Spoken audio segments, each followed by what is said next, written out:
नमस्कार दोस्तों। Elon astrology में आप लोगों का फिर से एक बार स्वागत है। आज हम लोग जानेंगे जन्म कुंडली में शुक्र देव के विभिन्न घरों में फल। तो जैसा कि आप लोगों को पता है कि जन्म कुंडली में जो शुक्र देव होते हैं वो सुख के कारक होते हैं, सुविधा के कारक होते हैं, सुंदरता के कारक होते हैं, कला प्रेमी होते हैं, प्रेम के कारक होते हैं, आकर्षण के कारक होते हैं, भोग के कारक होते हैं, धन के कारक होते हैं और खर्चे के कारक होते हैं। ठीक है। तो आज हम लोग जानेंगे शुक्र देव के प्रथम भाव में फल, द्वितीय भाव में, चतुर्थ भाव में, पंचम भाव में, सप्तम भाव में, दसम भाव में और द्वादश भाव में। तो सबसे पहले हम देखते हैं प्रथम भाव। प्रथम भाव हमारा लगन कहलाता है ना, क्योंकि ये केंद्र त्रिकोण का कॉमन घर हो गया, सबसे शुभ घर यही होता है प्रथम भाव। और लगन कहलाता है, लगन हमारे व्यक्तित्व को दिखाता है, स्वभाव को दिखाता है, मतलब लगन ही सब कुछ होता है।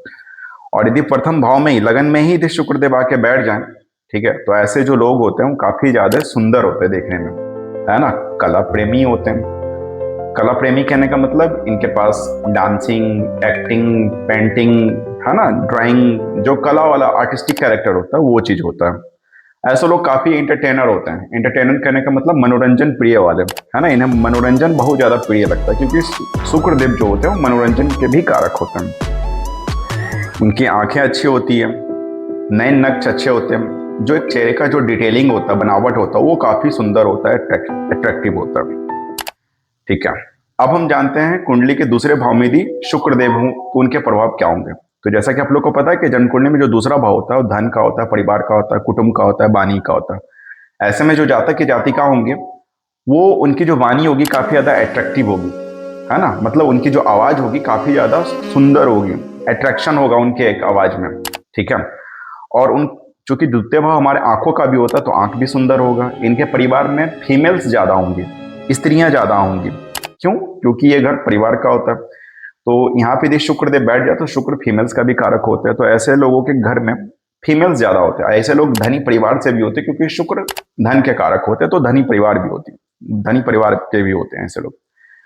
अब हम जानते हैं चौथे भाव में यदि शुक्रदेव हो तो चौथा भाव किस चीज का होता है? घर का, बंगला का, प्रॉपर्टी, जमीन जायदाद, है ना, माता का घर होता है। तो ऐसे में जो जातक होते हैं या जातिका होते हैं, उनके जो माता होते हैं काफी देखने में सुंदर होते हैं, क्योंकि शुक्र सुंदरता का कारक है, चौथा भाव माता का कारक है। ऐसे लोगों के जो घर होते हैं काफी अच्छे होते हैं, देखने में सुंदर होते हैं। इनके जो घर के जो रख रखावट होता है वो काफी ज्यादा अच्छे से साफ सुथरे तरीके से रखे रहते हैं। ऐसे लोग अपने घर को बहुत सुंदर तरीके से रखते हैं। इनके घर में लग्जरियस चीजें होती हैं, है ना, मतलब सारे सुख सुविधा जो चीज होना चाहिए वो तमाम चीज होते हैं इनके घर परिवार में। और माता का जो आंख होता है, चेहरा होता है, कटिंग बहुत अच्छा होता है, डिटेलिंग अच्छा होता है। ठीक है। सुंदर होते हैं, सुंदर होती है। ऐसे लोगों की जो जातक की जो माता होती है बहुत देखने में सुंदर होती है, इनके घर भी सुंदर होते हैं। और जो प्रॉपर्टी, जमीन जायदाद, वो सब अच्छे जगह पे होता है। ठीक है।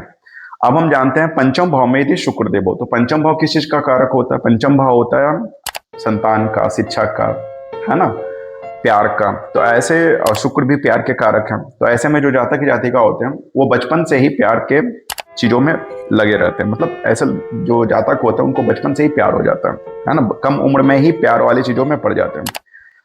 और इनके जो संतान होते हैं वो काफी देखने में सुंदर होते हैं। और चूंकि ये घर विद्या का होता है, एजुकेशन का घर होता है, एजुकेशन वाले जगह पे शुक्र आ गए, शुक्र कला प्रेमी होते हैं। तो ऐसे जो जातक की जातिका होते हैं वो एंटरटेनिंग वाले चीजों में, कला वाली चीजों में इनकी शिक्षा होती है। मतलब ऐसे लोग डांसिंग, एक्टिंग, पेंटिंग, है ना, ड्राइंग, ये सब चीजों में निपुण होते हैं। अब हम जानते हैं सप्तम भाव में यदि शुक्रदेव हो तो उसके फल क्या होंगे। तो सप्तम भाव हमारे वैवाहिक जीवन का होता है, पार्टनरशिप का होता है ना, बिजनेस का होता है। तो वहां पे यदि शुक्रदेव आके बैठ जाए तो ऐसे में जो जातक की जातिका होते हैं उनके जो पार्टनर होते हैं वो देखने में सबसे पहले तो बहुत सुंदर होंगे। और इनके जो पार्टनर होंगे वो कला से रिलेटेड कुछ बिजनेस करेंगे, है ना, मतलब सुंदरता से रिलेटेड, लाइक परफ्यूम हो, अगरबत्ती का हो, कपड़ों का हो, है ना, बर्तन का हो, ठीक है, कॉस्मेटिक का हो, मैरिज हॉल का हो, ये सब चीजों का ऐसे जो पार्टनर होते हैं इनके, ये बिजनेस करते हैं और देखने में वो सुंदर भी होते हैं। और यदि हम दसम भाव में यदि शुक्रदेव को देखें तो दसम भाव कार्य क्षेत्र का होता है जातक का। तो ऐसे में जो खुद जो जातक होता है वो ये चीजें करते हैं। ठीक है, लाइक वही कॉस्मेटिक का, ठीक है, फोटोग्राफी का, कला ओरिएंटेड एंटरटेनमेंट का काम करना, ठीक है ना, जो शुक्र से रिलेटेड जो भी चीजें होंगी उन तमाम चीजों के काम करते हैं वैसे जातक। अब हम जानते हैं कुंडली के 12वें भाव में यदि शुक्रदेव हो तो उनके क्या फल होंगे। तो 12वां भाव हानि का होता है, लॉस का होता है, खर्चे का होता है, ठीक है। और शुक्र खुद खर्चे के कारक होते हैं, भोग के कारक होते हैं। तो ऐसे में यहाँ पे शुक्र काफी मजबूत हो जाते हैं। हमारे तमाम जो बुक हैं, जो पराशरी का बात करें या फिर जो अन्य बुक हैं, उन तमाम बुकों में शुक्र का 12वें भाव में बहुत ही अच्छा फल दिया गया, बताया गया। तो शुक्र चूंकि खर्चे का कारक है, भोग के कारक है, 12वां भाव भी भोग का कारक होता है। ऐसे में जो जातक या जातिका होती है वो काफी ज्यादा खर्चीले होते हैं, ठीक है।